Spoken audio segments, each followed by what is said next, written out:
Hello, मी आसाराम देशमुख कोरडगाव तालुका पाथर्डी जिल्हा अहमदनगर इथून बोलतोय.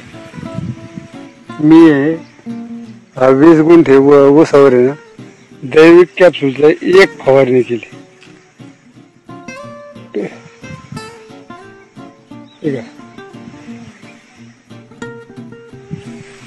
ऊसाचा मला रिझल्ट एकदम चांगला वाटला. फुटव्याची संख्याही भरपूर आहे, उंचीही भरपूर. हा ऊस 3 महिन्याचा झाला, त्याच्यामुळे याची आहे ना उंची भरपूर झालेली आहे दैविक कॅप्सूलमुळे.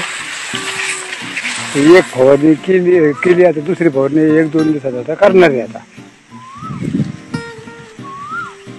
याचा अनुभव घेण्यासाठी मी त्या ऊसातील